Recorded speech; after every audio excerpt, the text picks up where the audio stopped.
good practice. We got to work on some execution, continue probably some attention to detail stuff. When you have a lot of games in a congested amount of time, sometimes it's hard to dig in on some of the nuances of a play or a nuance of a defensive coverage, because you're just, kind of got to move on to the next thing. So it's nice to have some time on the court to kind of hone in on some details.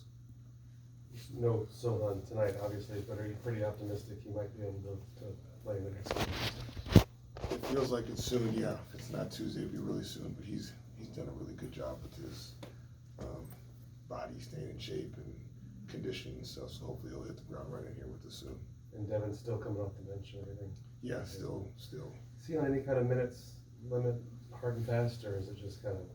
I would just say it's a conservative approach. Well, again, just be mindful of it because it's been a while. Hi, Mitch. Sam Amick from The Athletic.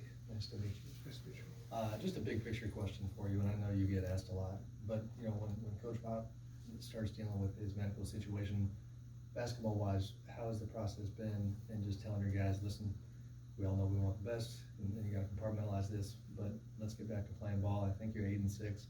Since then, have you found a rhythm when it comes to just the guys hearing your voice and being able to run this the way you want to?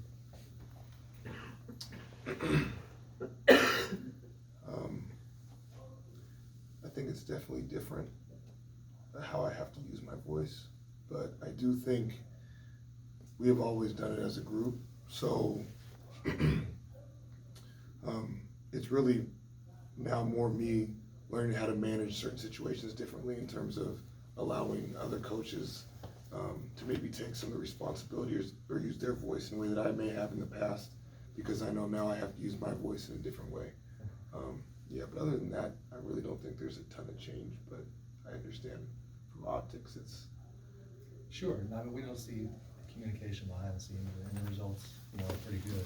Do you like the way your team is playing, by and large?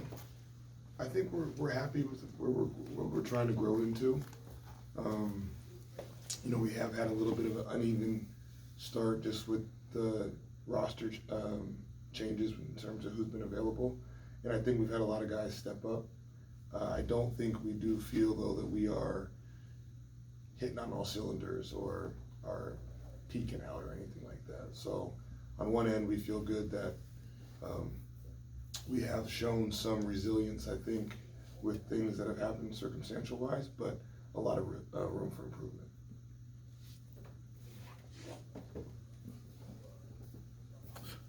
Coach Jones, you got some pretty solid veteran leadership on the team, specifically Harrison Barnes, who spent 6-7 seasons here in Sacramento.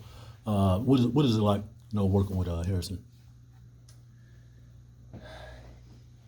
He's a tremendous example for the younger players on the team in terms of his preparation, what he does after the game, whether it's the mental aspect, but even just when you see him first one in the gym, early in the weight room, just taking care of himself in the way that he does. It's a very powerful message for a staff when you have someone of his caliber that does it every day. And I think sometimes that can be taken for granted. And so for me, in my role right now, in my experience, to have someone of that ilk is of tremendous help for me and us. November 25th, he was named NBA Western Conference Player of the Week. He may have did that while he was here. What was that moment like, when those results came in that, he had worked hard that week, to receive that honor? Yeah. It's always cool when guys get recognized for accomplishments. And so for someone of, again, Harrison's disposition, where he's not doing things for attention or, he probably sometimes gets taken for granted even just because he is so solid and consistent. So for him to get an award like that was pretty cool. When you do get back to full health, are you even going to know what to do with yourself in terms of rotation and lineups and everything? Yeah, I have no answer for you right now, but as we've always said, the players will tell us. Yeah. So hopefully it's good problems to have.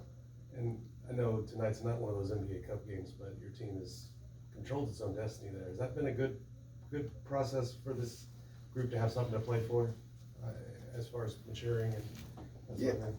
I think so. I think, when you have a younger team, anytime they start experiencing new things or going through some of these things that, other teams or older players have already been through, it's going to do nothing but help them, right? Whether they and we thrive in that situation or we use it as a learning moment and hopefully, are better the next time. I think all those types of situations are positive.